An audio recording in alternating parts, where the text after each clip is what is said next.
Looking for a new career? Welcome to Do HVAC Training Service Center in North Charleston. Enroll today in our comprehensive HVAC training hands-on field experience-based program, covering troubleshooting, maintenance, installation, and more on various HVAC systems and ductwork. We offer EPA and NAEP preparation and testing, along with various certifications. Enjoy payment options. Achieve certification in under 5 months. Enroll now for your new journey of skill development and career advancement. Log on to dewhvactrainingsc.com to inquire. A listener production.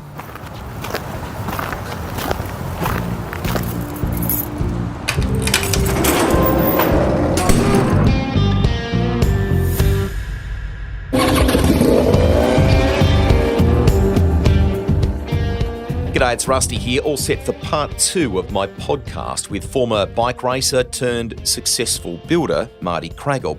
And when I say building, I mean some seriously impressive projects and construction work for some big names. More on that soon. Now, if you've come into pit lane and jumped straight onto the spare bike for part 2 without riding the other machine, part 1, head back to the library and check it out. From the early days and turning down the family's wish for him to try cycling, to backing himself by taking out a decent loan to go motorcycle racing, climbing the ladder after encouragement from a few legendary mentors, and coping with setbacks, especially a major crash that very nearly ended his career. We pick up part 2 by delving into the mental impact of that crash with wildlife at Phillip Island and how difficult it was to get back to racing.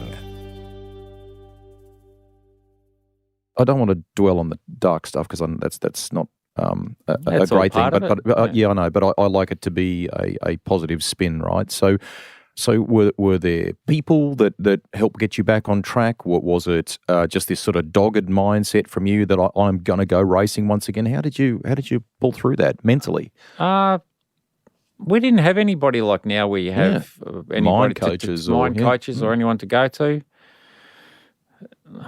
Luckily enough, after 18 months, it came good and I started riding again. But I was riding around with this contraption on my hand, which was lacquer bands to open my hand so I could ride a motorbike. It was absolutely crazy in hindsight. So what did you have, like a string of elastic bands? Yeah, it had these hands. There was like a claw that lifted my fingers up because it came back like the feeling and the. So it could send a message. It travels down your arm. So over a period of time, your fingers are the last thing and your wrists are the last thing that come back to life. Yep. You're having therapy and steroids to try and keep the thing alive, but it's coming back to life because some of the, most of the nerves are working. So then I, started riding with these. The claw. And I started to ride well again. And then, yeah. Two things here, if I can. Firstly, did you kind of go back to? I mean, you only got one arm. Were you going to go back to shipbuilding or boiler? What were you going to do? I couldn't do anything. I had a paralysed arm, so I was not working. Are you on the couch at home? Yeah, on the couch, just trying to rehabilitate, going to physio, going to the doctors. We didn't have anybody to talk to. And I think when you go through something like that, when you're paralysed, this is just my theory. Yeah, go. It's your theory. Yeah, it scars you. It etches something in your mind. And I think once you go through that, you can go through anything. I like it. Yeah. I like it. The silver lining is it taught you something kind of thing about. Yeah. So no matter what happens now, it doesn't. I just go back to being that person, how I felt like those months, and I can deal with it. Amazing. Yeah. Where were you when you rode a bike for the first time? Describe the feeling I rode a bike with the claw at Winton because did they tell you you're not allowed to do this and you went and did it? Or? Yeah, of course. Go. So Winton, what's the bike? Yeah, it's a super bike, and I got the claw on, and there was a guy there who was pretty good rider, and I'm riding around with this claw, and he goes, "Geez, you're going all right." Sugar. That's a good bit of sugar, mate, after the months that you've this is over a year later. And I said, "Are you playing with me?" He goes, "No, you go, and so we started looking at lap times, and he goes, they're not going to let you race, Marty, with that on your hand. I said, yeah, but I think it's going to come good. He goes, oh, you sure you want to do that? And I said, yeah. Anyway, so a couple of months later, the nerve was growing down my arm at that time, and I'm coming back. I'm back at work and back trying to get money again. Just let's go again. Here we go again. So awesome. What was the point where you committed to coming back and having and how did you stitch all that together after this period? So by this time we're into 94. So Peter was fantastic. I said to him, look, can you give me an old bike? I don't want to give up. And he's like, yeah, we'll give you. He had an old bike. Jeez, he's good. He was awesome. I don't know. So it was a Kawasaki, obviously. Yeah, Kawasaki. What'd you get? One of their old race bikes that was something that they had spare kind of thing? Had spare, yep. He said, yeah, we'll give you an old bike. Try again. Didn't start off the season that well, but obviously trying to get back into it. Got my arm working better. Started training again. Started cycling because my knee was still very. Yeah. It was a point I was always looking. That was always the thing that was slowing me down because I couldn't run, so I had to cycle once. But then I started cycling, then I could run, and then my fitness improved dramatically. Did you drop a heap of weight in this process? Dropped a heap of weight. Yep. And they started to go pretty well again, and Peter started to give me a little bit more support, and then Malala 2+4. Yep. So when you say that to people listening, we're talking supercars basically now. Yeah. You're on the program with the Australian Touring Car Championship. That was the great offering for fans. You were both there. So you're there, Malala. Huge day. I'm pretty sure you would have been there. Probably. Yeah. Peter Brock was retiring, I think, 94. Massive day. Yeah. Me and Dad in a van again. All the Peter Jackson, Yamaha and Winfield Honda and factory Ducatis, and I won both races. Unreal, mate. Me and Dad in a van. Yeah. So Peter's like, bloody hell. And that night the phone starts ringing from Europe. Do you want to have a ride on our bike? And I went to Japan a few times and tested other brands. But I didn't really want to do the wrong thing by Peter because he'd done the right thing by me. So I stayed with Peter for 95. And had a really bad year in 95 for various reasons. Basically had the wrong tyres. Peter hedged his bets with the team. He had Mladen and myself. Yep. Mladen was on Dunlops and he put me on Michelin's. Okay. And everyone was on Dunlops except but Michelin had a better tyre, but they just didn't bring him to Australia. So I won a couple of races when it was really warm, but if it was cold, I was out the back. Okay. He stuck by me for 96. And you stuck by him too. That green loyalty served you well.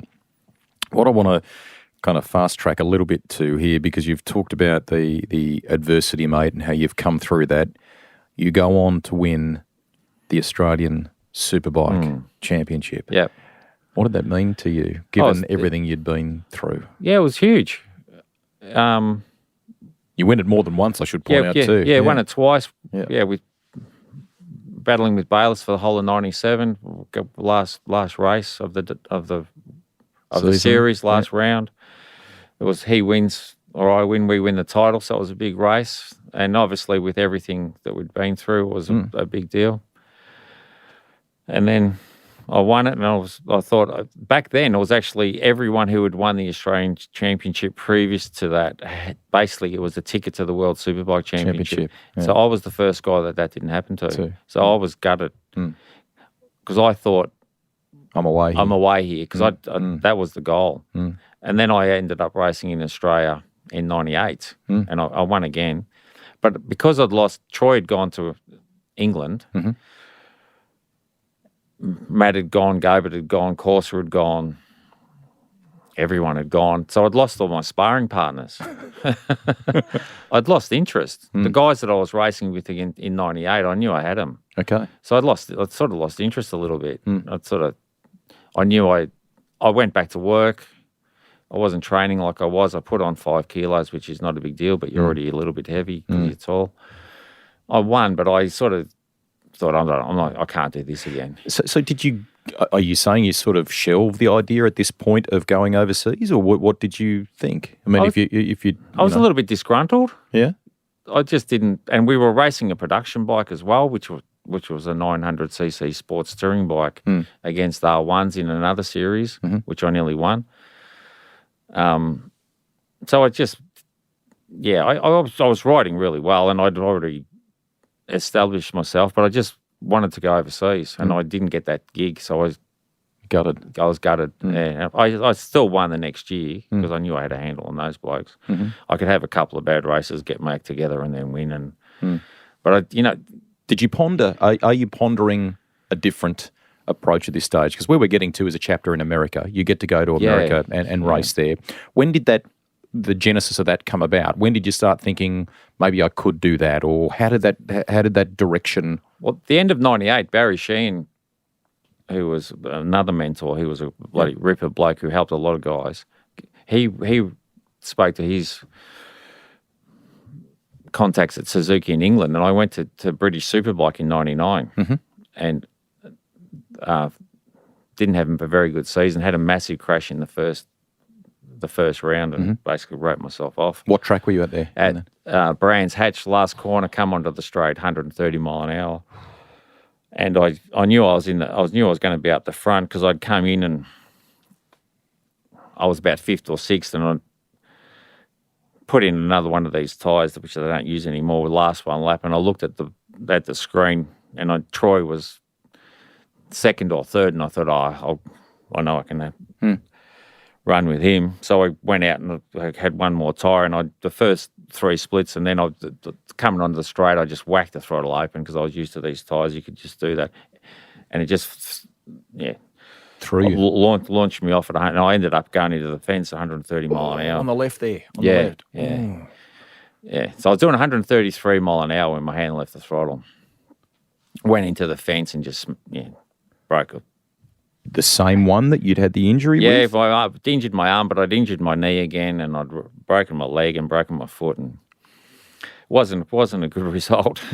But then that whole season, because everyone says to you when you're trying to go overseas, we can't give you a ride because you don't know the tracks. So I rode after a couple of races, injured, finishing 10th and 15th on a factory Suzuki. Yeah. Everyone's going, this guy's no good, but I shouldn't have been riding. I should have just come home and started Called again. Quits. Yeah. Towards the end of the season, started to do really well again, but it was too late. The Sheeny phone call, or was that him coming to? I mean, he was here obviously with Channel 9 in a bike sense, and later with Channel 10 and so on. Did he sort of stop in and? Oh see yeah. Yeah, he was a great guy. Everyone loved Baz. But he was a mentor for so many guys, though. Yeah. What sort of stuff did he talk to you about? Bike setup, just life after, away from racing. Here, Marty, you got to do blah, blah, blah. Yeah. But, he would talk to me about how I was riding, how I was braking. He was talking about bike setup. He would notice things, Mindset. Yeah? Yeah. He was awesome. Yeah. What sort of mindset stuff do you reckon? Just concentrating, being around. He was very good about being around the right people. He was very, in business and in life kind of thing. Hey? Yeah. So that year is effectively a write-off for you. Did you curtail any further European plans at this point and decide to either go back to Oz or go to America, or what transpires next? Didn't get a ride the next year. Rode a couple of races back here on a Honda. Yeah. Did really well with that, and then I got a call up to go back to England for the sort of half season on a Kawasaki that Peter Goddard he'd been flicked off. Okay. Didn't do very well on that either. Did okay. And then the next year I went to World Superbike, which was unusual because Troy Bayliss recommended me to Ducati. Troy had already done really well. Fantastic. Troy said to Paolo Ciubatti, he's now still running Ducati racing department. Try this guy. He can ride a bike. And I rode World Superbike, and the bike was every race of the year, my bike was slower than the top 15 600s. So I through the speed trap, I was slower than sometimes the top 2600s. What's going on there? Well, yeah, it was, and I'd come back into my boots were full of petrol. And I'm like, this ain't right. And anyway, really, a couple of wet races I did really well, nearly finished on the box, but then the last round, Troy had won the championship, and Troy said to Ducati, I'll give Marty one of my engines and a tech for the day. We're at Imola. And that was cool of him. Yeah. So I got one of his old engines and a tech, and I finished 8th. Boom. I can ride a bike. Anyway, so I'd had enough, and I thought, this is brutal though, mate, because you're finally where you want to be in some respects, but it's up and down. Yeah. These are great. They're tough, but they're great life and business lessons, mate, aren't they? About what you need to negotiate for or have. You've got to be fairly resilient. Yeah, resilient. That's a great. Yeah, it's so true. Yeah. So I basically retired. At really? The end of 2001. You called it? You physically called it? Yeah. Physically called it. Just had Max. He was born, so we, with my partner at the time, thought I would just buy a motorbike shop, and we just called it. Total change. Change. This is enough. I don't want to do this anymore. It's too hard. I can't get a proper ride. And I was always a bit older, and you're worried you missed the window, mate, kind of thing. Yeah, gotcha. Yeah, and I didn't want to. I'd just had my first child, so then we're into 2002. Then May of 2002, Matt Mladen calls me. He says, "Oh, how you going?" Because we were teammates for a couple of years. Yeah. He said, "Oh, there's a guy's fallen off a bike. There's a really good bike here. Do you want to have a ride?" I said, "No, I'm over it. I'm done. I'm not riding any." I hadn't been on a bike since September, October. We're now in April, May. So over 6 months. Yeah. He said, "Oh, yeah, okay." Anyway, so have a chat. Brings me back a couple. He goes, "You sure you don't want to have a go on this bike?" I said, no. Anyway, so I spoke to my ex. I said, I'll just go for the weekend. I'll see how I go. So I've always wanted to race in America because that was my dream. Yeah. Which track? So I went to Sears Point. Okay. I got on the box. And ended up staying there for 7 years. Crazy, mate. Yeah, Matt was a great help. Right. Yeah, it was a second-tier Suzuki, but yeah. Peter Doyle was there, I think, at the time too, wasn't Peter he? was there. He was with Yosh. I was on Valvoline bike. Yeah. Ended up staying there, helping Matt. Some great names in that championship too, and it was held in very high regard, mate, wasn't it? Absolutely. So, yeah. Nicky Hayden won 1 year. Matt won most of them. Yeah. Ben Spees. So tell people listening of a couple of things. I mean, what's Laguna Seca like on a bike and stuff like that? Laguna Seca is awesome. I actually got hit by a guy at the top of the corkscrew. Someone trying to outbrake themselves. Tried to outbrake me and hit me from behind, and I, at the very top as you go over, I went over the bars, and the track just disappeared because it's like falling out of an elevator. A roller coaster drop, isn't it? Broke both wrists. It's so steep you don't get it on. So where did you live, and where did you base yourself, and what you do? Lived in California, in Southern California, which was awesome for 6 years. Colorado for 1. Excellent. Basically, at that point I was a bit older, and I sort of knew that I wasn't going to be able to get back on a tier 1 bike. Mm-hmm.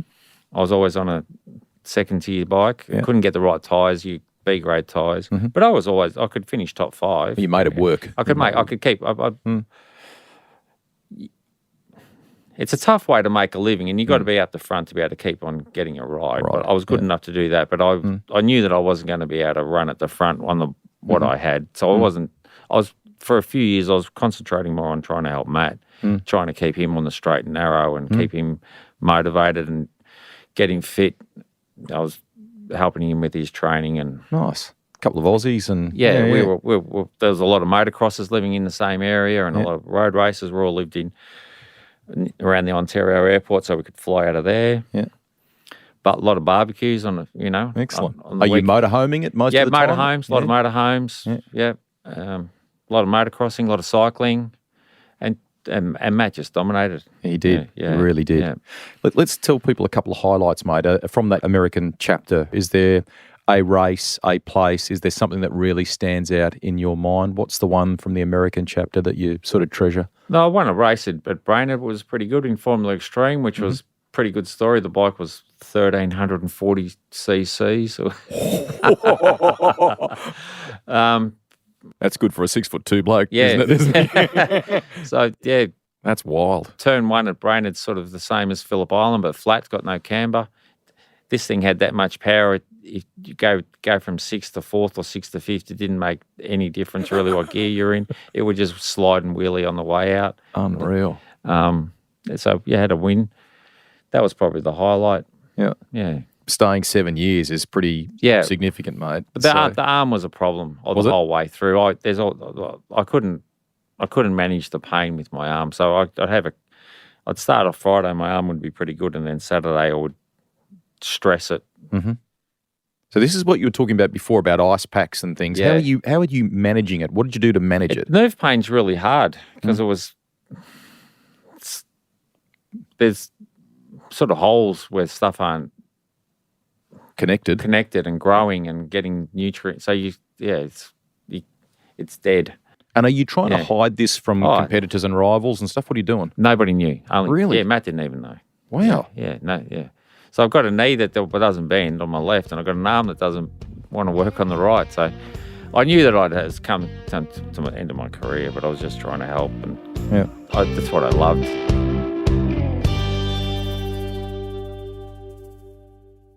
Looking for a new career? Welcome to Do HVAC Training Service Center in North Charleston. Enroll today in our comprehensive HVAC training hands-on field experience-based program, covering troubleshooting, maintenance, installation, and more on various HVAC systems and ductwork. We offer EPA and NAEC preparation and testing, along with various certifications. Enjoy payment options. Achieve certification in under 5 months. Enroll now for your new journey of skill development and career advancement. Log on to dewhvactrainingsc.com to inquire.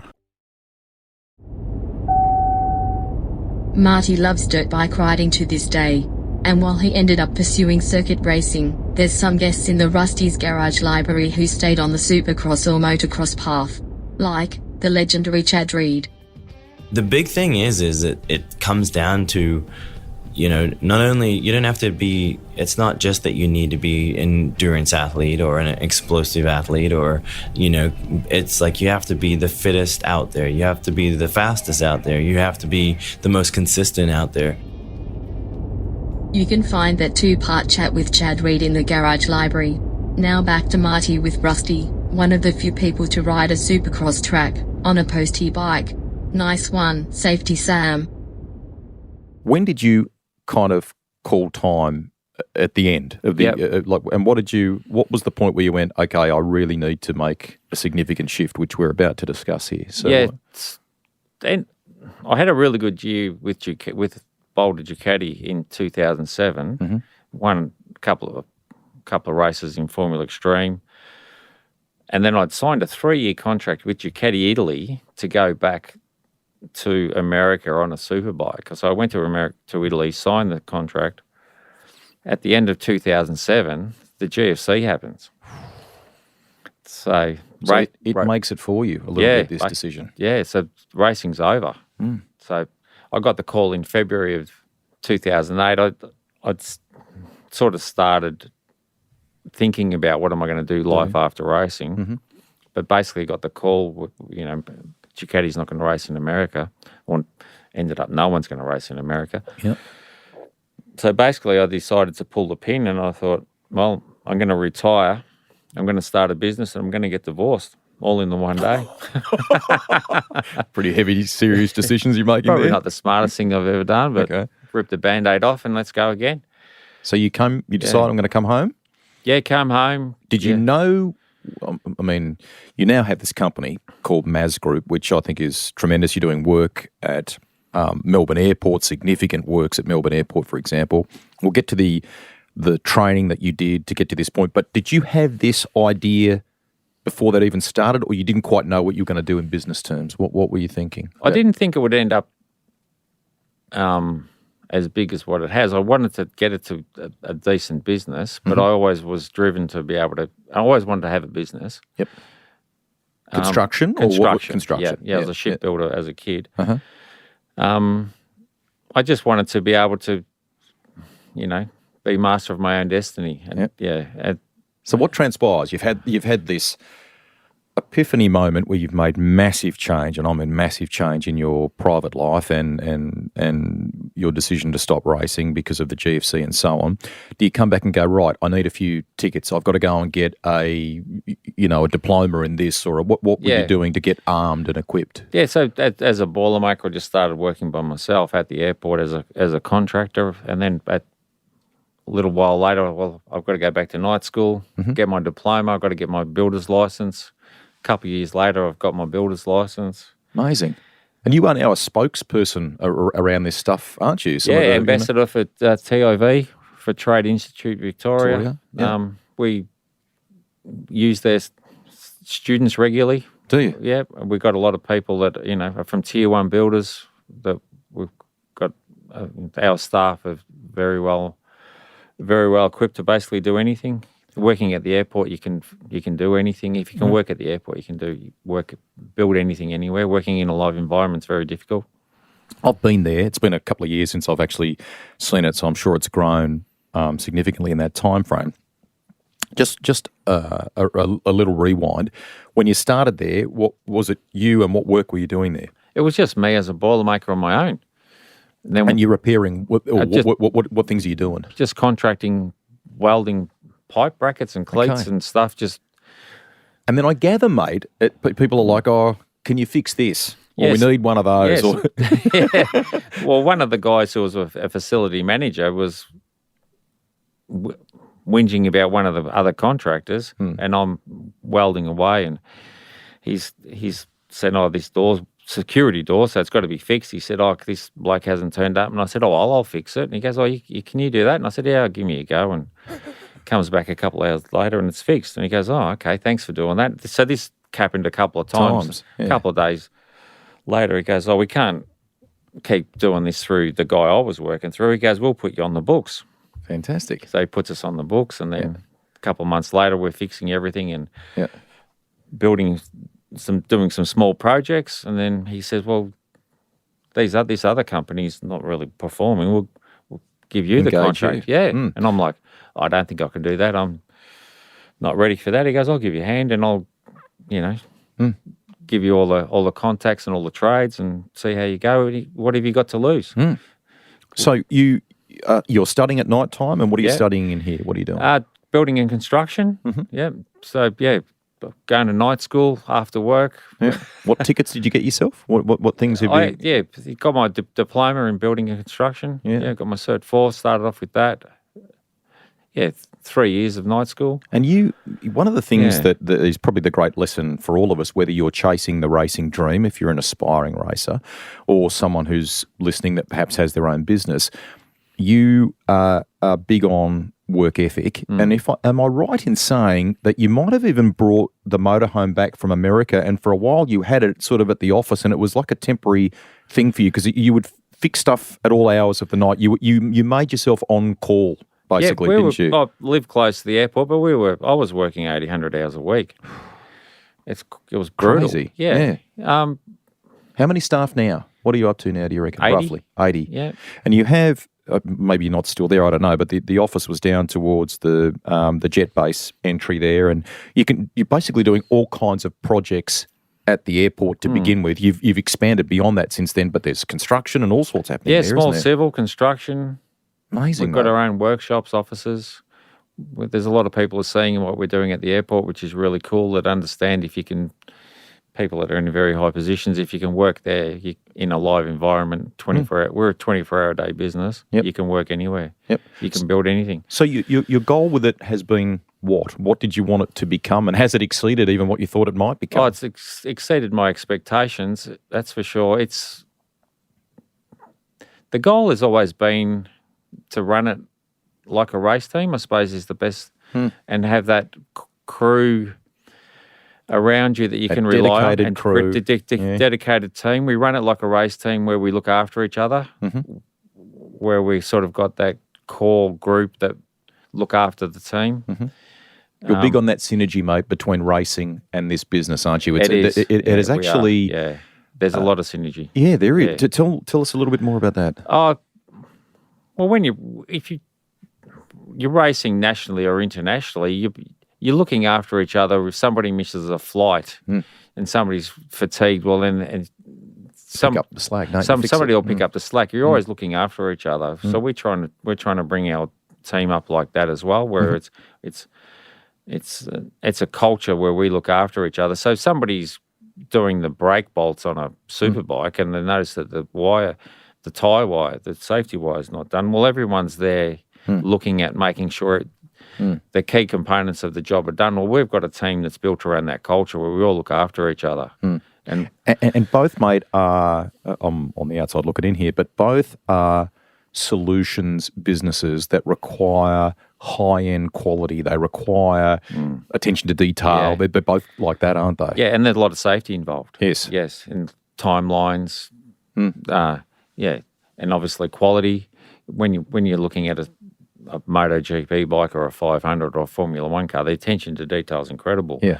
So our quality is always second to none because I'm anal like that, basically. Our finishes are, we're very, very fussy about what our quality of our work. And because we're used to working to schedules, we're very good with our timelines. We've always got good equipment because of the racing background. You've got to have the right equipment. You've got the right tools. We're very process driven, which all comes from racing. It's the synergies of. I love the parallels, mate. It's incredible. Yeah. And it's worked really well. It's basically a race team that does construction. So don't necessarily talk clients because I wouldn't expect you to breach confidentialities like that. Just in a more broad sense, talk about what you're doing in sectors maybe beyond the airport because you've expanded from there now, haven't you? Yeah, we're working in aviation, doing a bit with shopping centres, doing a little bit with the government. Excellent. And some really high-end clients. Cool. Where's it going to go for Marty Craggill? Like, what have you got a 10-year plan, 15-year plan? What are you thinking? We're just trying to grow it, but we don't. We're saying no more than we're saying yes. In order to keep the quality and deliver, basically. Yeah. Basically, yeah. We don't want to. We got to just keep things under control where we don't want to let people down. So there's a lot of people that travel through the airport and see what we're doing and go, see the sign, see us, and then go, well, come back a couple of months later and look at it and go, geez, these guys have done a good job. You won't miss the sign, black, white and yellow Maz Group. Anyway, have a look at that next time you're at Melbourne Airport. Before we finish here, mate, the ties to motorcycle racing remain for you, don't they? I mean, you keep great ties with Peter. Do you sort of keep a little eye on, either young talent or perhaps even giving back to Motorcycling Australia in some ways? What do you do there? I've been talking to Peter a lot about life after sport. I think we need to work on some sort of program for the kids so they can actually think about if they don't make it to be a Casey Stoner or a Mick Doohan. Yep.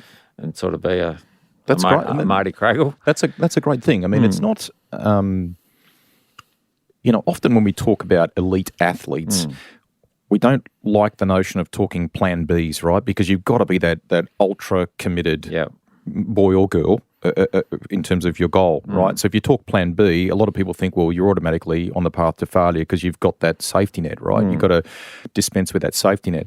But I think there is absolutely a need, whether it be the sport, or whether it be people managing athletes, where we have a commitment to helping to set them up for what happens next, whether that's advice from business people about things you might need to get into, or mentally, hey, be prepared because when the drug gets turned off, pretty significant. That's a huge change in your life. Are you ready for that? Absolutely. I think that there has to be something done. They're doing it in all sports, but not in motor.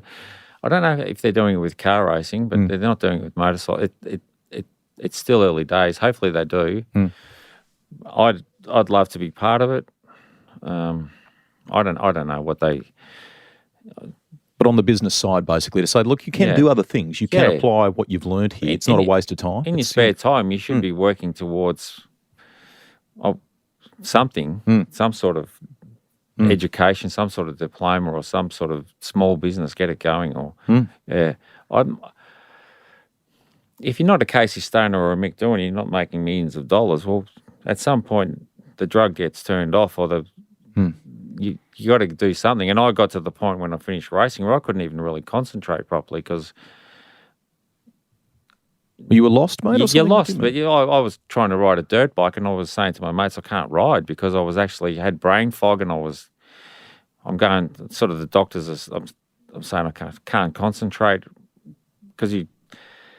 What do you put that down to? I'm not sure what happened, but doctors are saying you might be depressed, and I'm like, well, I'm not depressed, but I just can't. I got brain fog, and you just work through it. But I would have thought if I had somebody to go to talk to about it, I probably would have got through it a lot quicker. Yeah. Can we finish with a few things here? Firstly, I work within the listener group here on some automotive podcasts with CarSAR. So I deal with Mike Sinclair a bit, who you might remember. So Sinkers says for me to ask you about Mad Eyes. What is Mad Eyes? Where did that nickname come from? Basically, it's just the way I ended up with No Fear, if anyone remembers Fear, that the eyes were, that was basically my symbol that were on the top of my helmet. Because I was so tall and I had my head tilted up, I was looking... You could always see your eyes. I could always see the whites of my eyes, and I always looked a long way ahead. So I was looking like I was mad because my eyes were rolled up. So one of the journalists, Ken Wooden, gave me the name Mad Eyes, and then No Fear, I became a No Fear athlete, and they came up with these sort of crazy eyes, and that was me. And then that became really popular, and then one thing led to another, and that's what I'm known as, Mad Eyes. Awesome. I haven't heard that for a while. Yeah. The late Ken Wooden too, who was just integral in covering motorcycle racing as a journalist. The bike at Eastern Creek that we talked about at the beginning of this conversation, the Shell machine, how that all came about. I'm very proud of that photo because it's very, very early days in my career. What was that thing like to ride? You talked about the massive crowd on the day and all that sort of stuff. Yeah. Massive opportunity to pull that off. The bike actually wasn't that good. It was pretty much a... But it was the early days in that foray for them, I think, wasn't it? Yeah, it was, yeah. Wayne had put this deal together with Shell. I ended up riding it, and the bike wasn't up to par. It turned up, and we had to do a lot of work on it. And that was 95. Then 96, I rode another bike at the 500 GP at Eastern Creek, which was a Swiss Auto. It was called. It had basically a 500cc sidecar engine in it. Oh. I forgot the guy's name that I replaced. That thing was a rocket ship. The one from 95, the Shell bike, was a Rock 500, which was with a Yamaha engine. It just wasn't. It was an old. It wasn't a great bike. And Wayne had sort of said, "Look, we let you down here because it didn't have all." It was just worn out, basically. Yeah. But then the next year, they gave me another opportunity on another bike, and I did really well. And I got into the top 10. Same thing, coming down down the straight on the first couple of laps, and the crowd's just the Mexican way. Yeah. Sinkers says those wild cards, although those style of rides, he remembers very, very fondly because of some of this stuff, I think, that you're talking about. Yeah, and that bike was really good. And I remember, getting in front of a few factory bikes, and same thing, the bike, 3/4 of the race, the bike stopped. Electrical problem. But David and Goliath stuff, though, mate, compared to the factory machines. V-bike, is there one from all your time? Because you've kept one. I reckon when I've been to the office, you've kept one, haven't you? So I kept my ZXR 750 that I won my championship on, which is a pretty cool bike. Yeah. Going to hopefully ride it soon. Are you? Have you been sort of doing more in a restoration sense, getting it to... got that pretty much restored. Fantastic. Funnily enough, I've actually been riding motocross on the weekend with my son. I have not ridden at all for 15 years. How old is he? He's 22. He's just started riding. Yeah. He's enjoying it? He's loving it. Excellent. I kept him off bikes as a kid. Did you? So he's an adult. Didn't buy him a cycling bike for Christmas, did you? No, I didn't. No, we kept him off bikes, and now he's into bikes. So that's nice for father and son, mate. It is. And it's been really good for me mentally, because I think doing that exercise and using all those skills and riding motocross, I read a thing a couple of months ago, when you get to 50, you should be brushing your teeth with your opposite hand. And I'm thinking, Christ, I'm riding motocross. But you see how people are, with not using their brain as they get older and not staying stimulated. And I think riding dirt bikes has helped a lot with trying to stay focused at work and having something to look forward to. And an outlet. Absolutely. Yeah. Final one. What do you reckon the best piece of advice is that you've had along the way in this whole journey, from some of the guns you rattled off in the pit lane there before that have been in your corner or offered little bits of advice along the way, even those that have perhaps extended into business, mate? What do you reckon the key takeaway for Marty Craggill is to, where you are today and what you're doing? Work hard, and it's the people you mix with. Yeah? Yep. That's what I've learned. I've got some really good mentors, guys we wouldn't be where we are in business other than the people that are mentoring me. We've got guys that are doing multi-billion-dollar deals that are advising me. Mm-hmm. One guy's done $1 trillion deal, which is incredible. You sit up and take notice of some of those guys can just say stuff. Nuggets. Yes. Yeah. It's who you hang around with. And work hard. Yeah.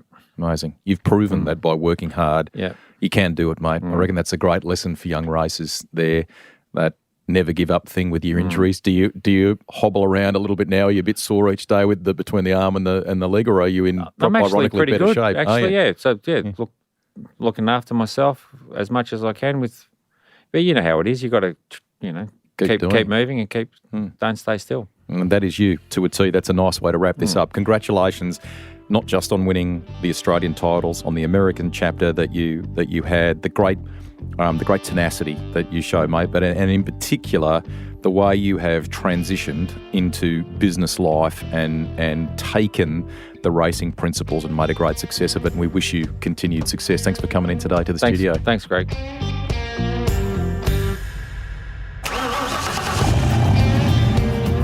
Rusty's Garage is written and presented by me, Greg Rust. Series editor and producer is Thomas Dullard. Audio production by Link Kelly. If you've got a guest suggestion, get in touch with me via social media. The Garage, that's where a journey begins with a tank full of passion-fueled stories.